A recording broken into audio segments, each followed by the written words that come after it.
London, 1815. A wife is but an ornament to complement one's estate, declared the Duke of Marsfield, swirling his brandy with deliberate nonchalance. Much like this painting, or that Ming vase. Necessary for appearances, but hardly essential for happiness. Lady Georgiana Kensington sat rigidly in her father's study, her spine as straight as the poker by the fireplace, though her insides churned like the Thames during a storm. Her wedding was merely 3 weeks hence, and here was her future husband, the illustrious Marcus Blackwell, 7th Duke of Marsfield, speaking of their impending marriage as one might discuss the acquisition of livestock. "I trust we understand each other perfectly, Lady Georgiana," he continued, his aristocratic features arranged in polite disinterest. "Our arrangement brings your family the connection they desire and provides me with a duchess of suitable lineage to bear the next generation of Blackwells. Beyond these obligations, you need not concern yourself with my affairs, nor I with yours." Georgiana clutched her hands in her lap, grateful for the voluminous folds of her pale blue morning dress that concealed her trembling fingers. At 22, with 2 unsuccessful seasons behind her, she had resigned herself to this match, a brilliant match by society's reckoning. The Duke was handsome in that severe way of noblemen, wealthy beyond imagination, and, at 30, not offensively old. That he viewed marriage as a business transaction should not surprise her. Indeed, she had convinced herself of the same.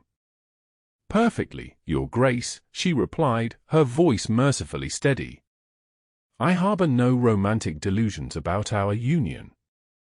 It is, as you say, an arrangement beneficial to both parties." Something flickered in the Duke's dark eyes, surprise, perhaps, at her composure, before he nodded approvingly. "Excellent. I shall leave you to your preparations, then. I depart for Marsfield Park tonight on business and shall return only for the wedding." With a perfunctory bow, he was gone, leaving nothing but the lingering scent of sandalwood and the faint impression that Georgiana had just sold her soul for a coronet. "Well?" Lady Kensington burst into the study moments later, her face alight with maternal expectation. "What did His Grace wish to discuss?" Georgiana managed a brittle smile. "Merely the practical aspects of our union, mother. The Duke is nothing if not is pragmatic. As he should be. Managing such vast estates requires a methodical mind." Her mother patted her hand. "You've done splendidly, my dear. A duchess! Your father is beside himself with pride." And Georgiana was beside herself with dread, though she dared not voice such ingratitude. After all, what did it matter if there was no affection between them? Marriage among the ton was never about love, that foolish emotion celebrated in novels but disdained in drawing-rooms. She had witnessed enough unhappy unions born of passion that later soured to vinegar. Better a marriage built on mutual respect and independence from the start. Yet later that night, as her lady's maid brushed out her chestnut curls, Georgiana caught her reflection in the looking-glass, eyes too large, chin too pointed for true beauty, but possessing a certain vivacity that had, until now, sustained her. That sparkle seemed dimmed, as though the Duke's coldness had already begun to leach the color from her world. "Nonsense," she whispered to herself. "This is precisely what you wanted. Freedom within boundaries. A position without passion's complications." But the hollowness in her chest suggested otherwise. The 3 weeks before the wedding passed in a flurry of fittings and calls, the Duke conspicuously absent as promised. Georgiana found herself oddly relieved.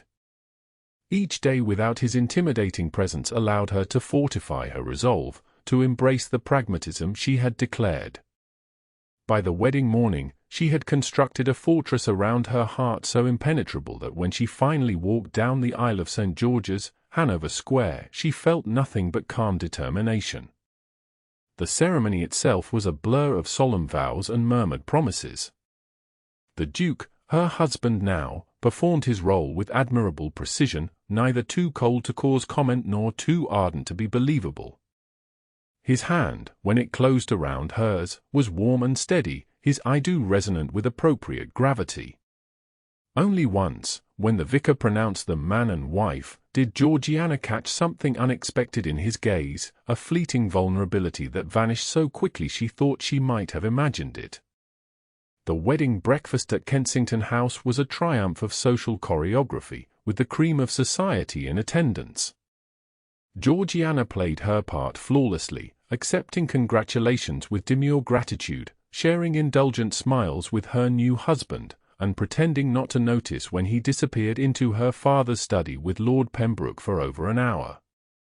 "My dear Duchess," he said upon rejoining her, the title sounding strange and formal on his lips, "I regret that I must leave for Marsfield Park immediately.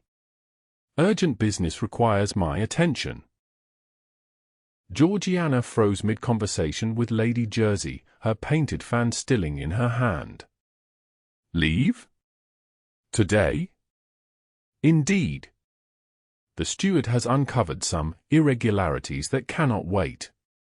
His expression remained pleasant for their audience, but his eyes conveyed a clear message: their arrangement did not include consultation. "I see," she managed, though she did not see at all. "When might I expect you to return?" "Difficult to say. A fortnight, perhaps longer." He bowed slightly. "You will, of course, remain in London for the season as planned. My townhouse is at your disposal, and Mrs. Winters, the housekeeper, will attend to all your needs."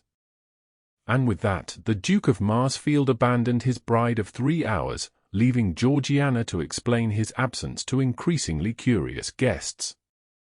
She did so with practiced grace, though each repetition of urgent estate matters felt more hollow than the last.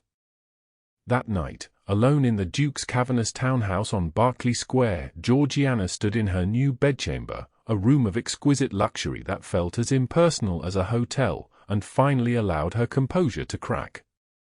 "This is what you agreed to," she reminded herself, blinking back unexpected tears. "A marriage in name only. Independence. Freedom from a husband's constant scrutiny." But as she climbed into the enormous bed, the weight of the silk coverlet felt less like freedom and more like solitude.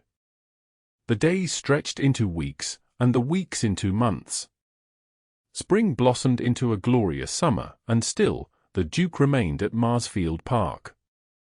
Georgiana settled into a routine of morning calls, afternoon rides, and evening entertainments, her status as the Duchess of Marsfield opening doors previously closed to the merely Honourable Lady Georgiana. She became a favourite of Almac's patronesses, a sought-after dinner guest, and the subject of endless speculation regarding the conspicuous absence of her husband. "Trouble in paradise already?" Lady Cowper asked with feigned concern at one soirée, her eyes gleaming with the thrill of potential scandal. "Hardly, my lady," Georgiana replied with the serene smile she had perfected. "His Grace is simply devoted to his estates. I find such dedication admirable in a peer, don't you? So many neglect their responsibilities." This became her standard response, delivered with such conviction that she almost believed it herself. Almost. The truth was more complex. The Duke wrote regularly, formal, impersonal letters detailing estate matters and inquiring after her health with the distant politeness of a casual acquaintance. Georgiana replied in kind, filling her letters with inconsequential society gossip and careful observations about his London holdings, determined to prove herself a duchess of substance, not merely ornament. As summer waned into autumn, Georgiana received an unexpected letter from Marsfield Park. "My dear Duchess," it began with the Duke's usual formality, "circumstances require your presence at Marsfield for the annual Harvest Festival. The local gentry expect to meet their new Duchess, and your absence would cause unfortunate speculation. Mrs. Winters will arrange your journey.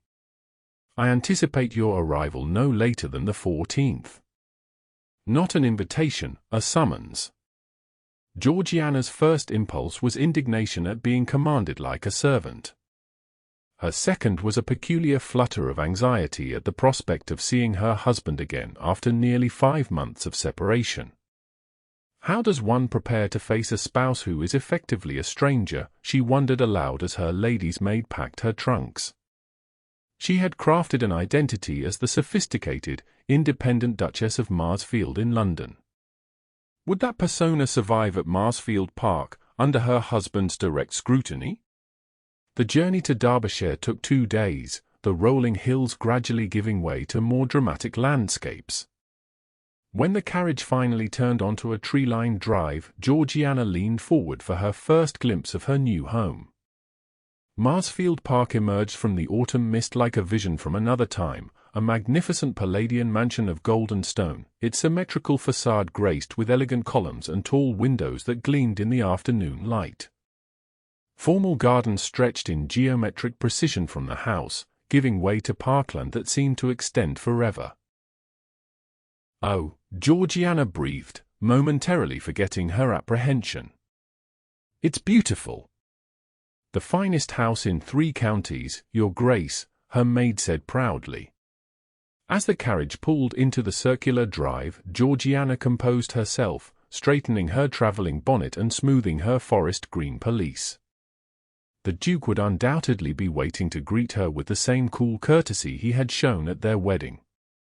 But when the carriage door opened, it was not the Duke who stood on the steps but a prim, grey-haired woman in a black dress, flanked by 2 neat rows of servants. "Your Grace," the woman curtsied deeply.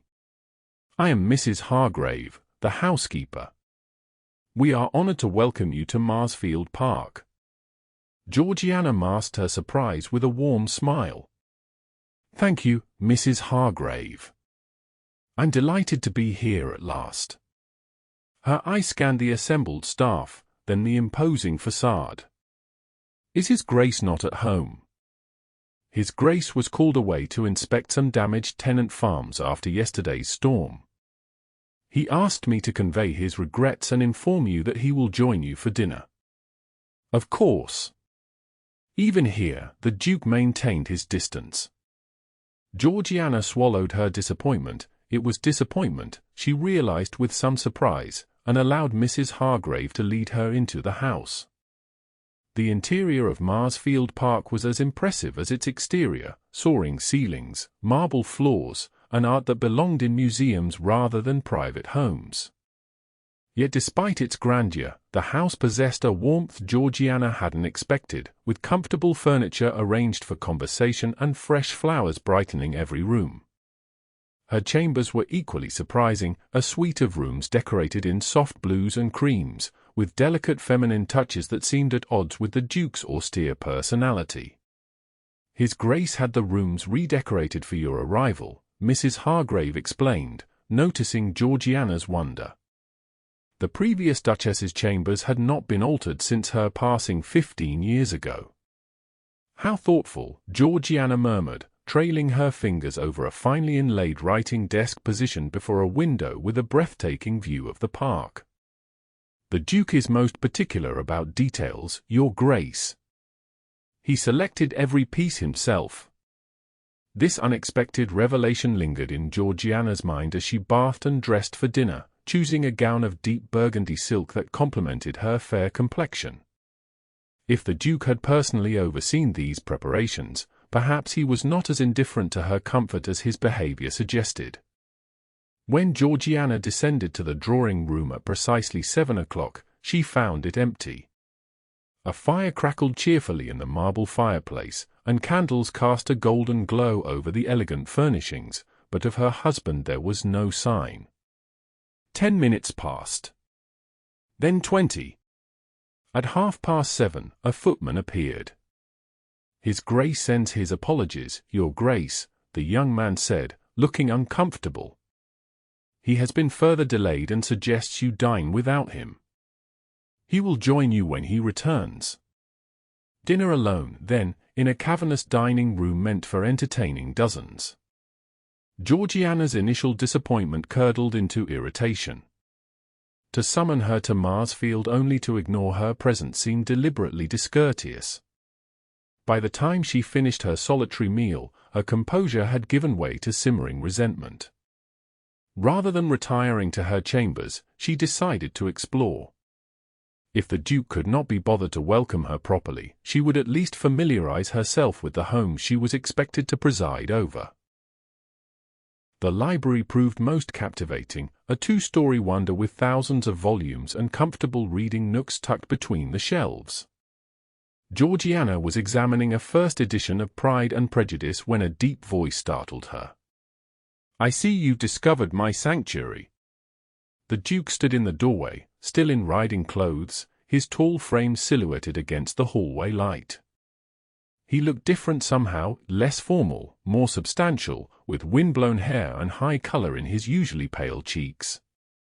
"Your Grace," Georgiana said, hastily returning the book to its shelf. "I hope you don't mind. I was exploring your own home?" Hardly an offense. He entered the room with long strides. "I apologize for my absence. The damage to the tenants' homes was more extensive than reported." "I trust no one was injured?" Something flickered in his eyes, surprise, perhaps, at her question. "No, though the miller's roof collapsed just after they evacuated. They're currently housed in the estate cottages until repairs can be made." "That's fortunate." "About their safety, I mean, not the roof." Georgiana felt unaccountably nervous, like a débutante at her first ball rather than a woman of 6 months' marriage. "Indeed." The Duke's gaze swept over her, noting the elegant dinner dress. "You look well, Duchess. London society agrees with you, it seems." "Thank you." "And Marsfield clearly agrees with you. You seem invigorated." A small smile tugged at the corner of his mouth, transforming his severe features into something almost handsome. The country air and constant activity provide better stimulation than London's endless social obligations. An awkward silence fell between them, thick with unasked questions and unspoken thoughts. Georgiana broke it first. "I understand there's to be a harvest festival." "Yes, the day after tomorrow. A tradition dating back centuries." He moved to a sideboard and poured 2 glasses of amber liquid. "The local gentry and tenants gather for games, feasting, and dancing. As Duchess, you'll be expected to present prizes to the winners and lead the first dance." He offered her one of the glasses, and she accepted it with a nod of thanks. "With you, I presume?" "Naturally. We must present a united front." He took a sip of his drink, watching her over the rim of his glass. "Unless you find the prospect objectionable." "Not at all," she replied coolly. "I've become quite adept at presenting a united front in your absence. A dance should be simple by comparison." The Duke's eyebrows rose slightly at her pointed remark. "Touché, Duchess. I deserved that." He gestured to a pair of leather chairs by the fire. "Shall we sit? I believe we have matters to discuss." Their conversation that night was civil but guarded, focusing primarily on the management of the Harvest Festival and Georgiana's duties as hostess. The Duke was surprisingly thorough in his explanations, displaying a deep knowledge of local customs and a genuine concern for his tenants' welfare that contradicted his reputation for aloof disinterest. "You care deeply about this place," Georgiana observed as their discussion wound down. The Duke's expression turned contemplative. "Marsfield is more than land and buildings. It's a living community, with generations of families who depend on its proper management. My father taught me that a title is not merely an honor but a responsibility." "A lesson many peers could benefit from learning," she replied sincerely. For a moment, something warm and approving flickered in his gaze, creating an unexpected connection between them. Then he cleared his throat and stood. It's late, and you must be tired from your journey. I'll escort you to your chambers. They walked in silence through the dimly lit corridors, their footsteps echoing on the marble floors. At the door to Georgiana's suite, the Duke paused. I hope you find your accommodation satisfactory. They're lovely. Mrs. Hargrave mentioned you oversaw the renovations personally. A faint flush colored his cheekbones. Merely practical considerations. The previous decor was outdated. Nevertheless, I appreciate the thoughtfulness. Georgiana hesitated, then added, Good night, Your Grace. Marcus, he said abruptly. When we're alone, at least, you might call me Marcus. Marcus, she repeated softly. Then you must call me Georgiana. He nodded once, almost formally. Georgiana. Sleep well. As she prepared for bed that night, Georgiana found herself unsettled by this new version of her husband, still reserved, still proper, but hinting at depths she hadn't glimpsed in London. The Duke who cared about tenant farmers and selected bedroom furnishings with a bride's comfort in mind didn't align with the cold pragmatist who had abandoned her after their wedding. The next day brought further contradictions. Though occupied with estate matters throughout the morning, the Duke, Marcus, insisted on giving her a personal tour of the grounds in the afternoon.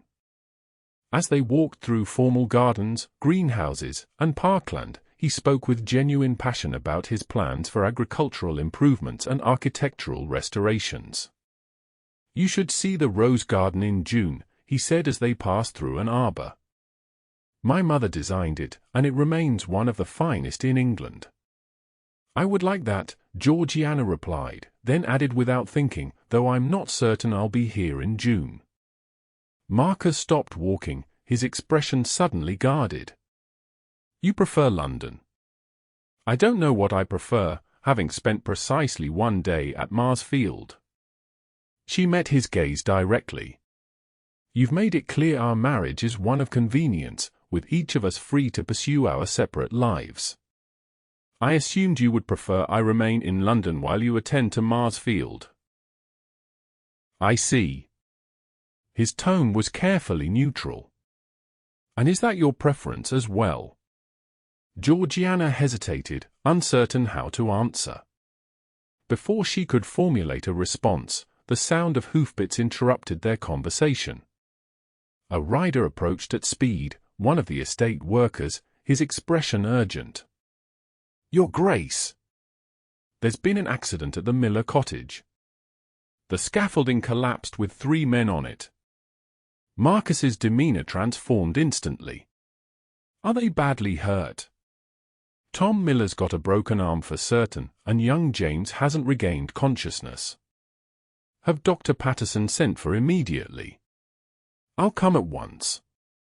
He turned to Georgiana. Forgive me, but I'm coming with you, she said firmly. If there are injuries, I may be able to help until the doctor arrives. Surprise flashed across his face, followed by a quick nod of approval. The phaeton will be faster than walking. This way. The next few hours revealed yet another facet of the Duke of Marsfield. In crisis, he was decisive and compassionate, directing the rescue efforts with calm authority while ensuring the injured men received immediate care. Georgiana worked alongside him without hesitation, using the medical knowledge gleaned from her physician father to stabilize young James's neck and assess Tom Miller's compound fracture. You have steady hands, Marcus commented as she finished binding a compress to the third worker's lacerated forehead. My father insisted I learn basic medical techniques. He believed all women should know how to manage emergencies, regardless of their station. She smiled wryly. Mother was horrified, of course. So unladylike to discuss broken bones at dinner. The corner of his mouth twitched. I find capability far more admirable than decorative helplessness. When Dr. Patterson finally arrived, he echoed the Duke's assessment. "Excellent work, Your Grace," he told Georgiana after examining her handiwork. "Young James might have suffered permanent damage without your quick thinking." By the time they returned to Marsfield Park, dusk had fallen, and they were both exhausted and disheveled. Georgiana's pale blue walking dress was stained with dirt and blood, and a tendril of hair had escaped her once neat coiffure to curl against her cheek. "You were remarkable today," Marcus said as they climbed the steps to the main entrance. "As were you." She glanced at him, noting the genuine concern that still lined his face. "Will they recover?" "Patterson believes so, though James may have a long convalescence ahead." He hesitated, then added quietly, "Thank you for insisting on coming. Your presence made a significant difference." Something shifted between them in that moment, a mutual recognition, perhaps, of qualities neither had anticipated in the other. Dinner that evening was a more comfortable affair than the previous night, their conversation flowing more naturally as they discussed the upcoming festival and their shared concern for the injured workers. "I've arranged for Mrs. Miller and the children to stay at Marsfield until repairs are complete," Marcus said over dessert. "The East Wing guest rooms should accommodate them comfortably." "That's very generous," Georgiana replied, then suggested, "Perhaps we might organize the other tenant wives to assist with their care. I imagine Mrs. Miller will need help with the children while visiting her husband and son." Marcus looked at her with something approaching admiration. "An excellent idea. Would you be willing to coordinate such efforts? The tenants would respond well to their Duchess taking a personal interest." "Of course." She smiled, pleased by his confidence in her abilities. "It would be my honor." Later, as he escorted her to her chambers, their goodnight held none of the previous evening's awkwardness. Instead, there was a newfound ease between them, born of shared purpose and mutual respect. "Until tomorrow, Georgiana," he said, his voice warm in a way she hadn't heard before. "Until tomorrow, Marcus." The harvest festival dawned bright and clear, the autumn sun casting a golden glow over Marsfield's expansive lawns. From her window, Georgiana could see servants erecting tents and pavilions, while village children raced about in excited anticipation. The scene filled her with unexpected happiness, a sense of rightness that had been absent in London's glittering but often hollow entertainments. Her maid had laid out a gown of rich copper silk, its high waist and modest neckline perfectly suited for a country celebration. As Georgiana dressed, she found herself unusually attentive to her appearance, choosing her mother's pearl drops for her ears and arranging her chestnut curls in an elegant but simple style. "You look beautiful, Your Grace," her maid said approvingly. "The very image of an autumn duchess." The compliment warmed her, though Georgiana silently acknowledged that her careful preparations were not merely for the benefit of the tenants and local gentry. The thought of Marcus, of his approval, had influenced her choices in ways she wasn't entirely comfortable examining. He was waiting for her in the entrance hall, resplendent in a perfectly tailored coat of midnight blue. His eyes widened slightly when he saw her, a reaction that sent a curious flutter through her chest. "You do Marsfield proud, Duchess," he said, offering his arm. "Are you ready to meet your subjects?" She laughed lightly. "They're hardly my subjects. I've done nothing yet to earn their regard. Your actions yesterday have already circulated widely. The Miller family's praise ensures you'll receive a warm welcome." And indeed, as they walked among the festivities, Georgiana was met with genuine warmth from tenants and gentry alike. Children presented her with wildflower bouquets, farmers' wives pressed homemade preserves into her hands, and the local ladies examined her with approving curiosity rather than the thinly veiled envy she often encountered in London. Most surprising was watching Marcus in this setting. The remote, austere Duke of London society was transformed here into an accessible, even beloved figure. He knew everyone's names, inquired after specific family members, and displayed a dry wit that frequently drew laughter from those around him. "You're different here," Georgiana observed during a rare moment alone as they watched a children's sack race. "Am I?" He glanced at her, one eyebrow raised. "Or perhaps I'm simply myself, without London's constraints." "Then who was the man I married in St. George's?" "The one who informed me our marriage meant nothing beyond social obligation." His expression sobered. "A man trying to protect himself, I suppose." "And you?" Before she could press for clarification, they were interrupted by the steward announcing the beginning of the dancing. As tradition dictated, the Duke and Duchess would lead the first set. The musicians struck up a country dance, and Marcus led Georgiana to the center of the clearing that served as a dance floor. Around them, expectant faces watched as he bowed and she curtsied in response. "Ready, Duchess," he murmured, his hand extended. "Always, Your Grace," she replied, placing her gloved fingers in his. The dance began simply enough: forward and back, turn your partner, circle round.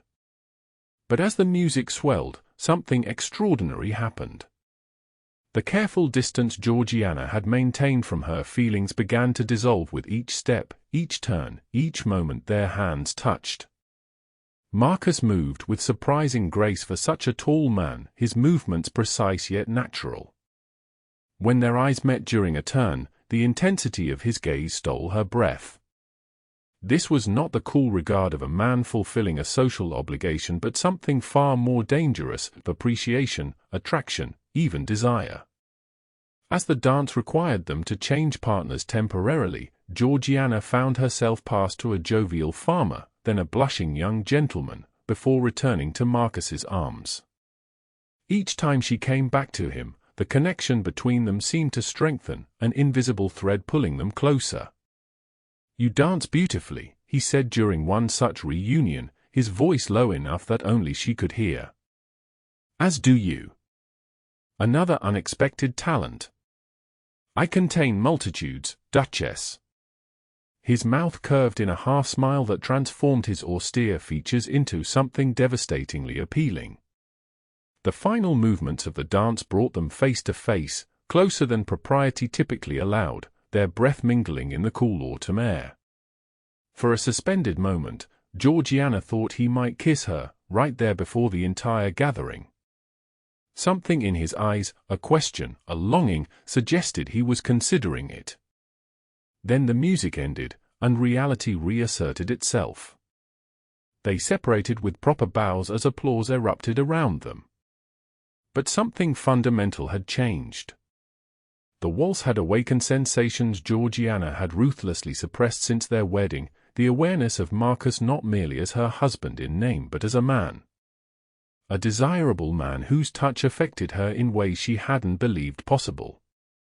The remainder of the festival passed in a pleasant blur, though Georgiana remained acutely conscious of Marcus's presence whenever he was near.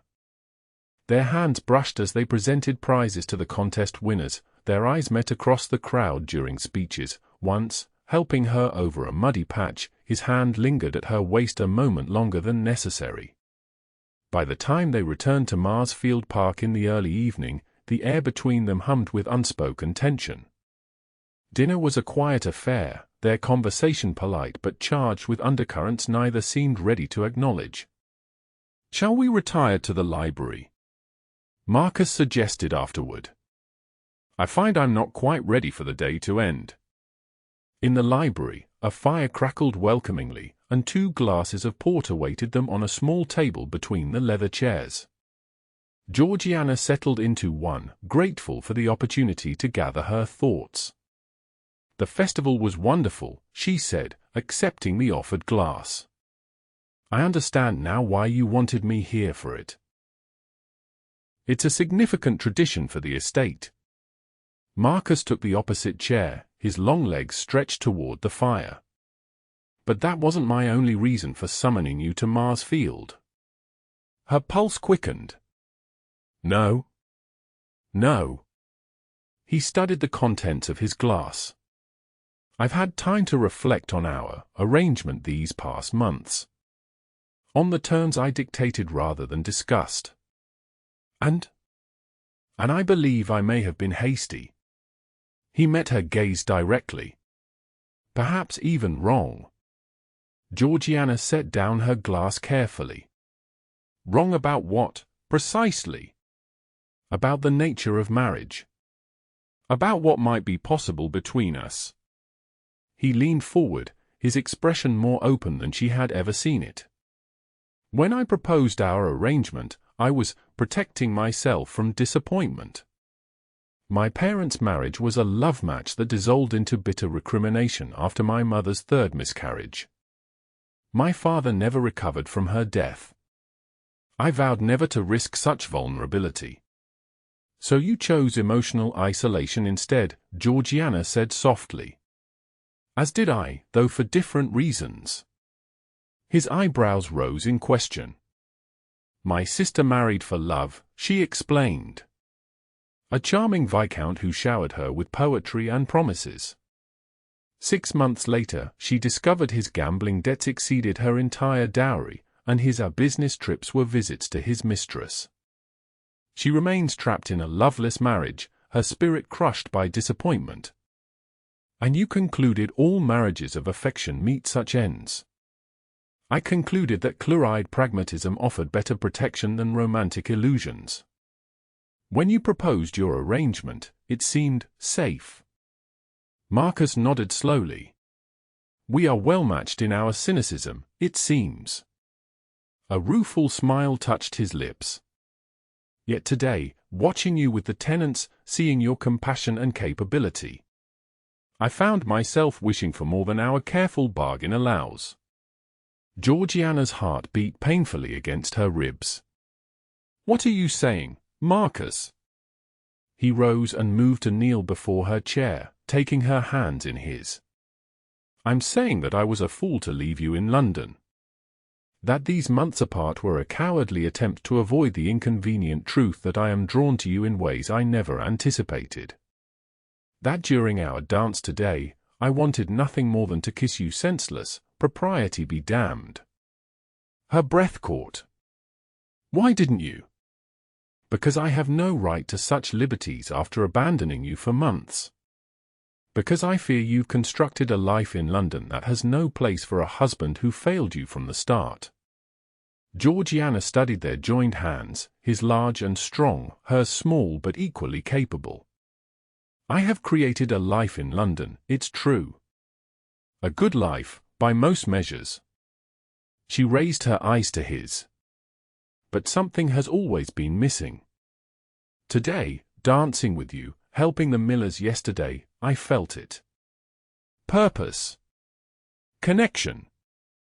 The sense that I belong somewhere, to someone. You belong here, Marcus said fervently. If you wish it. Not as an ornament or a duty but as my true partner. My duchess in every sense. And if I agree, she whispered. What changes between us? Everything. His thumb traced gentle circles on her palm. We begin anew, with honesty rather than assumptions. We share Marsfield and London as suits us both. We face challenges together rather than retreating to separate corners. He paused, a vulnerability in his eyes that made her heart ache. And we explore this connection between us, wherever it might lead. Georgiana freed one hand to touch his cheek, reveling in the warmth of his skin and the slight roughness of evening stubble. I would like that very much. The kiss that followed was tentative at first, a question, an offer, before deepening into something that left them both breathless. When they finally parted, Marcus rested his forehead against hers. Stay at Marsfield, he murmured. Not forever, necessarily, but long enough for us to discover what might be possible between us. Yes, she agreed, smiling against his lips. Though I insist on returning to London occasionally. I've worked too hard establishing myself as the enigmatic Duchess of Marsfield to abandon the role entirely. He laughed, the sound rich and genuine. The ton will be scandalized when I accompany you. Imagine their shock at seeing the reclusive Duke actually attending balls with his wife. They'll assume I've bewitched you. Perhaps you have. He kissed her again, more confidently this time. I find I don't mind in the least. Later, much later, as they sat before the dying fire, Georgiana nestled against her husband's side, his arm warm around her shoulders. The night had brought revelations and intimacies neither had anticipated that morning, though they had agreed to proceed slowly in some respects, building trust as they built affection.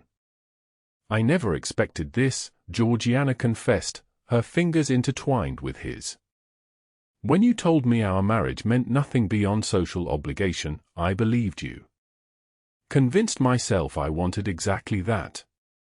We were both hiding from possibility, Marcus replied, pressing a kiss to her temple. Thankfully, a simple country waltz proved wiser than either of us.